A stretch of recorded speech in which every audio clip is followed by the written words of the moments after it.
Tá difícil encontrar o profissional certo para a sua empresa? Precisa de alguém detalhista para aquela vaga no financeiro? Quem sabe um criativo para o marketing? Ou ainda, alguém focado em resultados? A Fortus RH utiliza técnicas de seleção e processos estruturados, realizando entrevistas e aplicando provas e testes específicos. Tudo isso para buscar a pessoa certa para a vaga certa. Fortus RH. Conectar pessoas é o nosso forte.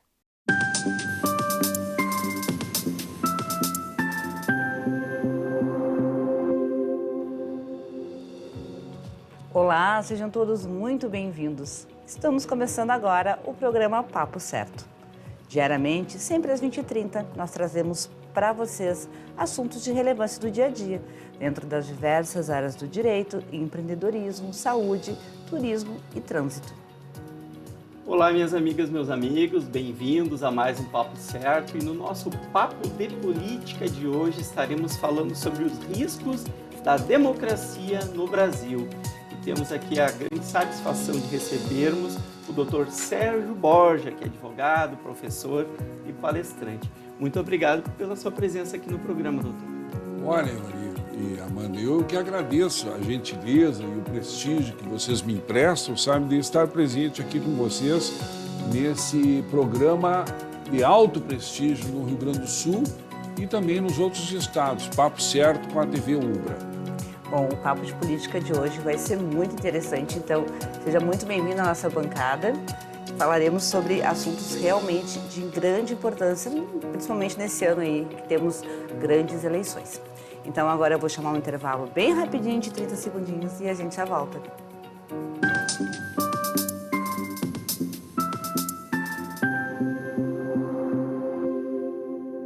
Você já parou para pensar que a sua empresa pode estar pagando impostos a mais? O nosso sistema tributário é bem complexo e é comum as empresas pagarem mais do que o devido.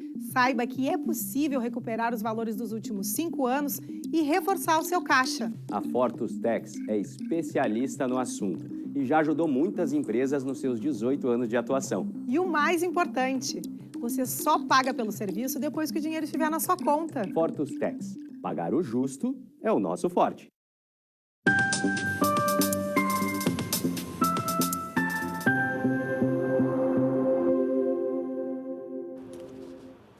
Voltamos e o Papo Certo está sendo transmitido também através dos principais canais digitais, o 521 da NET Claro e o 513 da Vivo, e também pelo canal 19 TVN e 192 Tubarão.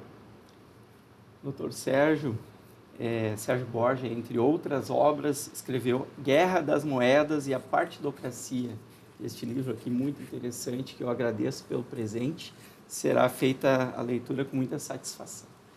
Dando início ao nosso programa de hoje, doutor Sérgio Borja, o tema afirma a existência do Estado Democrático de Direito no Brasil. Ele existe realmente e nós estamos vivendo uma democracia plena?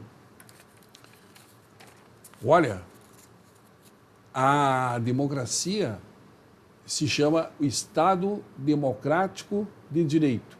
Democrático porque político, de direito porque jurídico. E com relação ao jurídico, o jurídico deveria fazer uma contenção do direito, porque o direito, o político, tem uma contextura, uma substância análoga à água ou ao ar e procura ocupar o poder o máximo. Mas o direito não está tendo mais esse poder de fazer essa contenção jurídica do político. E isso é um tema tratado na ciência política e no direito constitucional. A relação entre o direito e a política não implicam num problema grave para o funcionamento do Estado Democrático de Direito?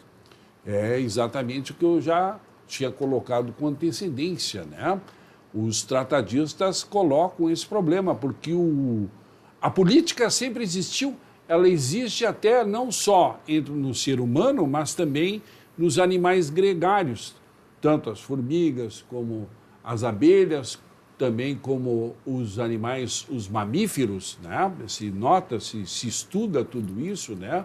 Com relação aos lobos, com relação às alcateias, com relação aos bovinos, tal, tem toda uma relação, os cães, né, uma hierarquia, tal, o poder dos animais. E o homem também. Então, a política, ela é antiguíssima. Agora, o direito é um dado de civilização recente.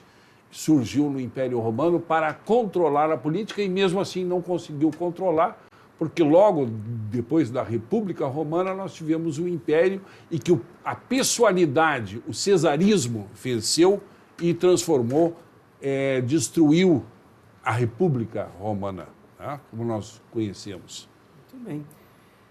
Doutor Sérgio, o princípio republicano ele implica em alternância do poder, que foi alterado algumas vezes de alguma forma, tornando-se mais conservador. A que se deve esse problema? Isso é o problema do inferno constitucional que nós estamos vivendo.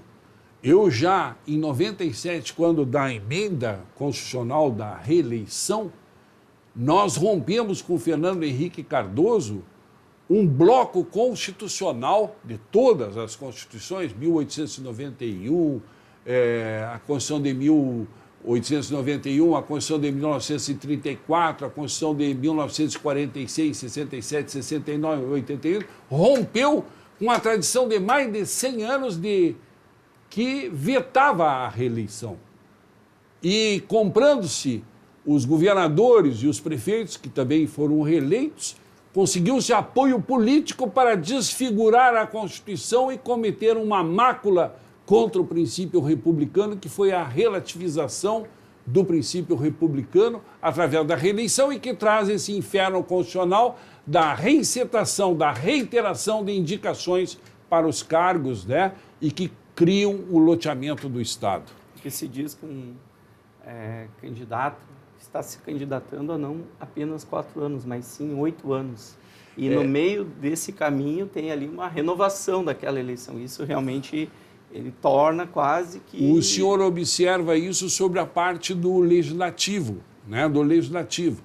Porque os americanos, essa Constituição, o nosso bloco constitucional, foi copiado em 1891, o Rui Barbosa copiou, de certa forma, transferiu com compasso e esquadra a Constituição de 1787, americana, né, transferiu para a nossa de 1891 e nós herdamos determinados institutos, entre os quais o republicano, e lá os senadores se elegem só por 2 anos, não 4 anos, quer dizer, não 8 anos como aqui. E os deputados por 2 anos. Aqui os deputados são 4 anos e os senadores são 8 anos e querem aumentar para mais.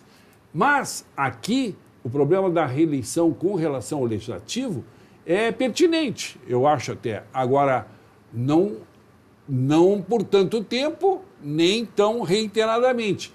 O problema aqui no Brasil é relativo ao executivo. Mas o executivo também permitida a reeleição. Foi permitida a reeleição, mas isso é o problema, porque ficam indicando, sabe, eles querem agora, tem uma emenda tramitando no Congresso, de coibir, de proibir até a reeleição, a possível reeleição, né? Que aí seria 2 vezes, só 2 vezes, né? Coibir até essa possibilidade de 2 vezes, para poder brecar com esse problema de loteamento do Estado. Porque que isso vai desfigurar o artigo 37 da Constituição Federal, onde tem, entre os princípios, o princípio da impessoalidade. A pessoa começa a ficar pessoal e o seu poder pessoal começa a ficar um poder monárquico, né, forte, ou um poder ditatorial ou tirano, e cria o problema do tráfico de influência e a advocacia administrativa no quem indica que nós estamos vivendo, sabe? O governo do quero meu e do quem indica que nós estamos vivendo há anos. Quero meu e quem indica. Pois então. Bom, o senhor fez o primeiro processo de impeachment de Fernando Collor. Feito também outros processos de ministros e outros presidentes. Nos fale sobre isso, por favor. Aqui está um livrinho, né, o impeachment. Foi o presidente da academia, o Ortiz, Ayrton Ortiz, que editou, na época ele tinha essa Ortiz Editora, Facebook, né, e editou esse livrinho. Isso foi vendido 60 livros, 600 livros num dia só em São Paulo, né. Antigamente era possível fazer o processo de impeachment. Hoje já não é mais possível Porque os checks and controls, ou freio e contrapesos, a interação ou atuação recíproca entre as três funções do poder legislativo, executivo e judicial, elas estão travadas por esse processo que eu já falei com antecedência, da indicação de juízes, né? Um professor meu dizia assim, o direito, para os alunos, os acadêmicos, né? O direito termina no guichê. São pequenos funcionários da prefeitura, funcionários, né, que cometem abusos de direito, né? Mas hoje também o direito termina nas cortes superiores, sabe? Né? Então nós estamos com um problema na corte superior, sabe? Isso não é uma narrativa, sabe? É uma constatação do jurídico, porque o político absorveu tudo, né? E esse processo de impeachment, como foi? Por que hoje o senhor não participa mais desse tipo de processo? O senhor já viu prosperar, mesmo com toda a grande maioria, com todos os senadores e deputados, viu prosperar algum desses? Não anda. Nada anda. Por isso que o Estado democrático de direito hoje, para mim, professor de direito constitucional há 35 anos que fui, nas duas melhores universidades do Rio Grande do Sul, inclusive dei aqui também conferências aqui na faculdade, na UBRA, aqui na Faculdade de Direito, né? Mas professor da Universidade Federal com concurso e professor da Pontifícia Universidade Católica e da Unicinos também, professor licenciado por anos, né? E com compasso e esquadro, fazendo a leitura, né? O direito não está mais funcionando, sabe, sobre determinados aspectos, né? Tem um princípio que diz nemo iudex sine actore, não há juiz sem autor. A jurisdição deve ser provocada. Mas a gente vê os juízes indicados, né, doutor Moraes, sem provocação, sabe, ferido, sabe, atacado por uma determinada pessoa, por 2, 3 pessoas, ele pega e abre o processo como promotor público, como juiz, julga e autua e faz tudo ao mesmo tempo, contra todos e avoca o processo, sabe, coibindo ou contra o princípio jurisdicional que tem critérios. Ratione materie, ratione persone, ratione loci, em razão do lugar, em razão da matéria, em razão da pessoa. Tem pessoas que têm condições, status, né, maior de serem julgadas pelo Supremo, mas não pessoas comuns, como esse Roberto Jefferson, outros deputados, sabe, julgados pelo Supremo Tribunal Federal por um juiz que foi ofendido, injuriado, eu creio que sim, né? Mas que deveria um juiz comum julgar isso, como avocar então, isso, sabe? Esse processo cria um pandemônio, um processo de discussão se está vigente a Constituição e se a zona de franquias, a zona de exclusão dos direitos da cidadania estão sendo vilipendiados, estão sendo rompidos, sabe? E o Estado está interferindo nessa zona, que é a parte dogmática da Constituição, que antecede, como todo o constitucionalismo, tanto o francês como o norte-americano, o constitucionalismo preserva essa zona de franquias, a zona de sobrevivência do ser humano, a zona da cidadania, porque ela antecede os direitos da parte orgânica da organização do Estado. E tudo isso lhe leva a não ter mais esse tipo de iniciativa, simplesmente por ter uma concreta observação de que não vai adiante. É uma inépcia, é inócuo. Faz movimento, não adianta fazer um movimento, eu faço. Eu não estou aqui para, eu como professor, não sou político, não estou aqui para ganhar notoriedade entrando com um processo, que o processo é falho, é um foguete que não funciona, sabe? Tem muitos processos, não estão funcionando. Né? Uma grande aula. Então, não adianta ter processo se não funciona, né? Então, tem aquele exemplo do juiz. Ainda há que o imperador romano, o imperador alemão, né, pisoteou os direitos de um moleiro, querendo desapropriar o seu terreno, né? Ele diz assim, ainda há juízes isentos em Berlim. No Brasil, não há mais juízes isentos em Berlim ou Brasília, né? Os juízes indicados, eu estou dizendo. Porque os juízes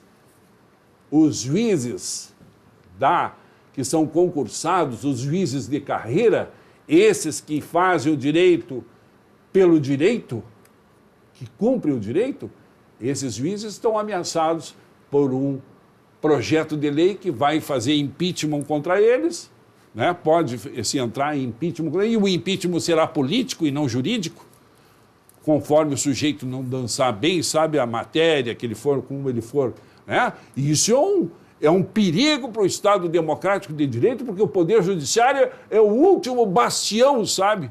Esses juízes não indicados, eu estou falando, é o último bastião de defesa da cidadania, é exatamente as garantias da magistratura, que já, com a emenda 45, que eu discuti com o ministro do Supremo Tribunal Federal, na Faculdade de Direito, num debate amplo, né? O ex-ministro Cassado, né? Evandro Lins e Silva, eu discuti a emenda 45, que foi a emenda que fez a reforma do Poder Judiciário.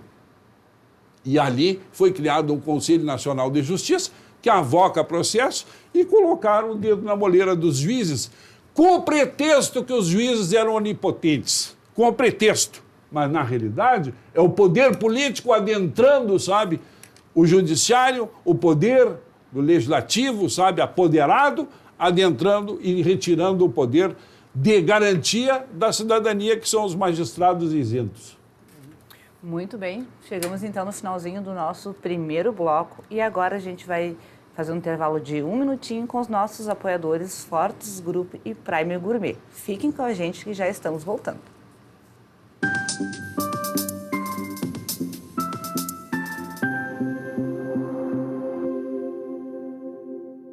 Que tal ganhar o prato do seu acompanhante? Com esse app você compra um e ganha um. Simples assim. Vale também para ingressos e hospedagens. De Gramado para o Brasil, o Prime Gourmet traz experiências incríveis para você. Baixe o app grátis e assine quando for usar. Já somos mais de 500 mil aproveitando esse guia gastronômico e turístico. Faça parte desse clube também. Para o cliente, economia e experiências em dobro por 1 ano. Para o parceiro Prime, clientes selecionados. Uma forma elegante de utilizar descontos. Em tempos de juros altos, margens reduzidas e incertezas, rever estratégias é fundamental para manter o seu negócio competitivo. Esse cenário exige planejamento e organização financeira. Nessas horas, qualquer ajuda é bem-vinda, mas a ajuda de um especialista é necessária. A Fortus Consulting conhece na prática e tem as soluções adequadas para cada situação. Fortus Consulting. Melhorar os seus resultados é o nosso forte.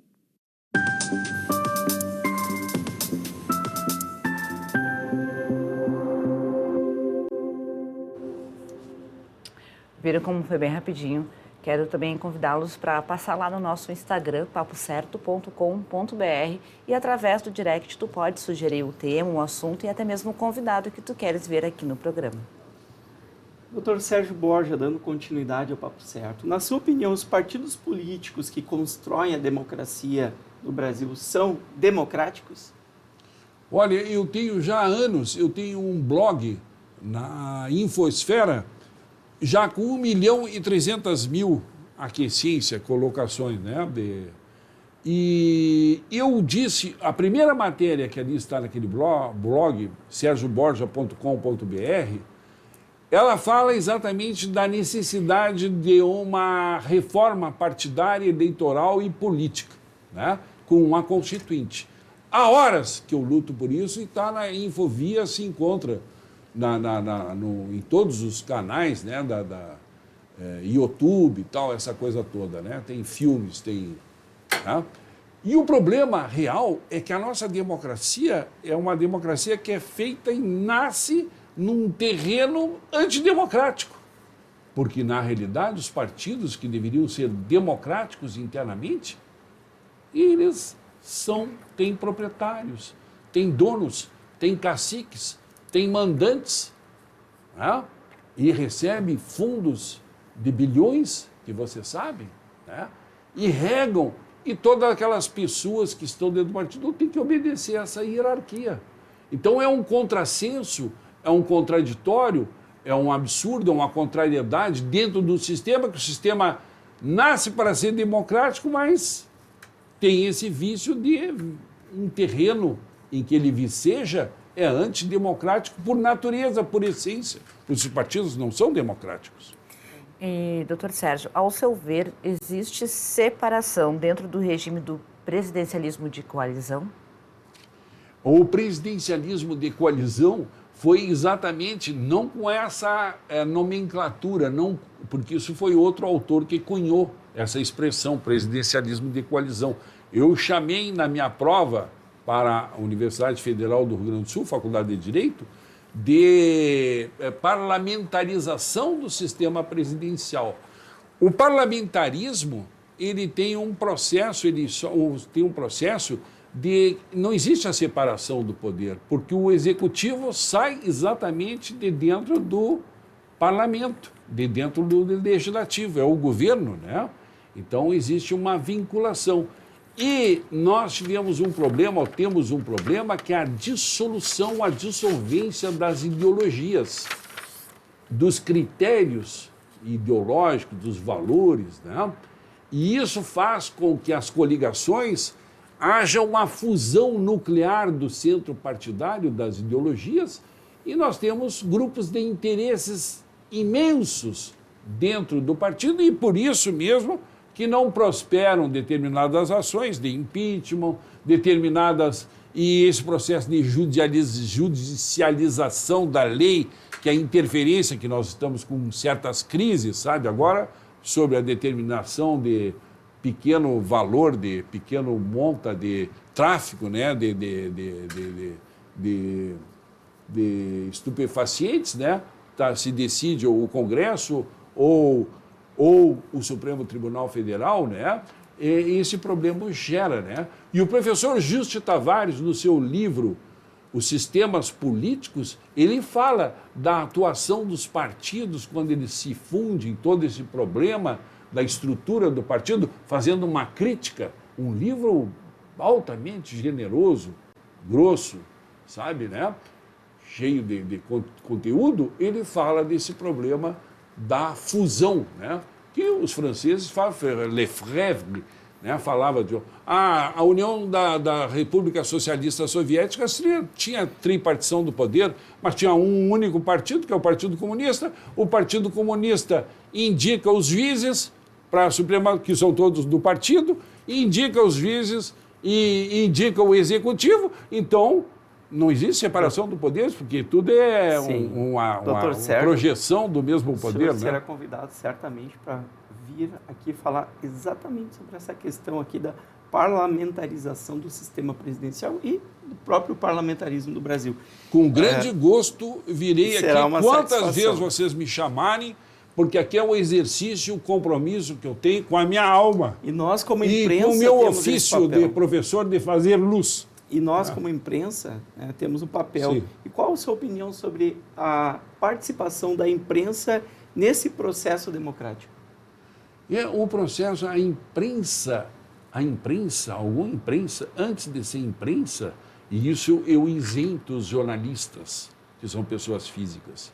Mas a imprensa, antes de ser imprensa, é empresa. E é um problema, a empresa é difícil sobreviver como empresa. Para as outras demais empresas já é difícil, imagina vendendo informação ou fazendo da informação a sua mercadoria. É uma coisa muito difícil.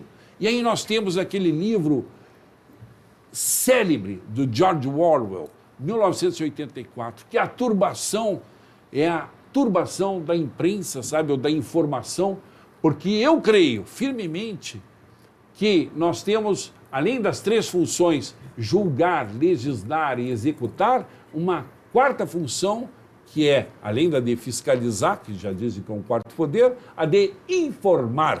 Mas informar bem, informar a verdade, e não as opiniões, como Aristóteles dizia, opiniões que não são narrativas pessoais, né? Então, até o Jorge Amado escreveu Os Velhos Marinheiros, né? E botou assim, uma citação de Camões: metida tenho a mão na consciência e não falo senão verdades puras que me ensinou a viva experiência. A verdade, né? Mas nesse espaço aqui do Papo Certo, você pode ter certeza que é um espaço totalmente democrático, com liberdade. Mas eu tenho absoluta certeza, senão eu não teria falado tudo isso que eu estou falando. Total liberdade, porque essa opinião eu arrosto com a minha responsabilidade e respondo perante qualquer autoridade Perfeito. do que eu estou falando. Vamos lá, continuando. O embate político entre a esquerda e a direita leva para algum lugar?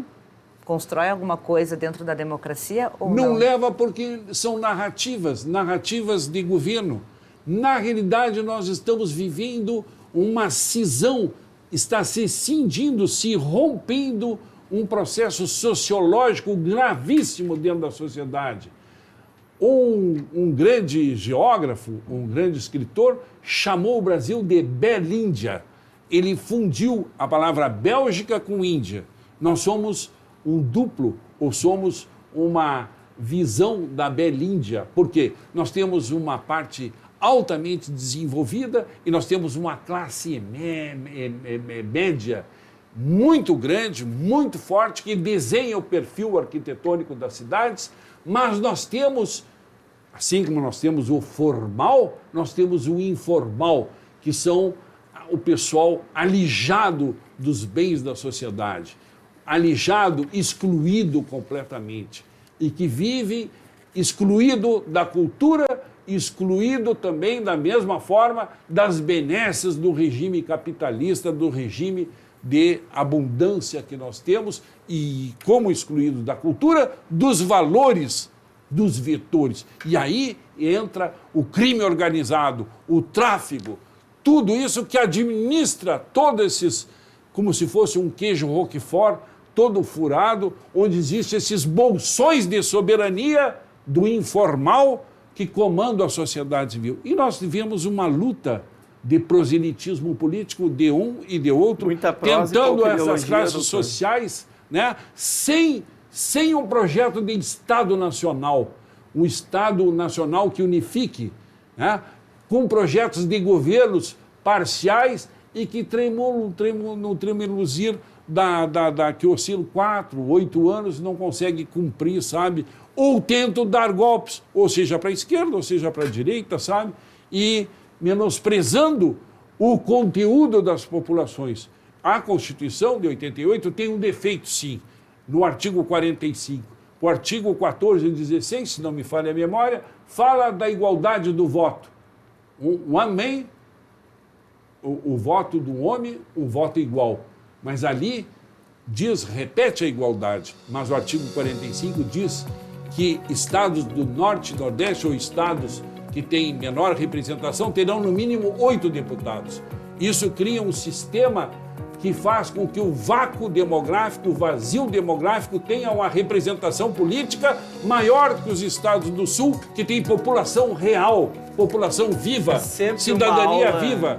É sempre uma então, aula. 7 estados... Isso é uma coisa que o Brossard falava, que o presidente da OAB, sabe, Luiz Carlos Lopes Madeiras, em 1985, escreveu um artigo. Por muito menos o Rio Grande foi à guerra, uma página heróica, na opinião de Zero Hora. Muito obrigado, doutor Sérgio. Eu que agradeço. Passou voando, doutor Sérgio, mas muitíssimo obrigado. Foi realmente uma aula, como comentou a Evanilda. Obrigada pela presença. Eu agradeço a vocês. Muito obrigado, doutor A Sérgio. Ubra e todos os seus funcionários, a direção, tudo, e a evangélica, que a minha mulher era evangélica.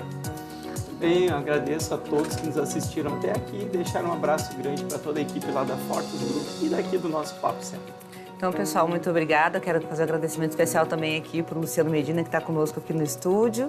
E falar para vocês que amanhã, às 7h30, esse programa aqui vai ser reprisado aqui na TV. Então é isso, ficamos por aqui e até amanhã.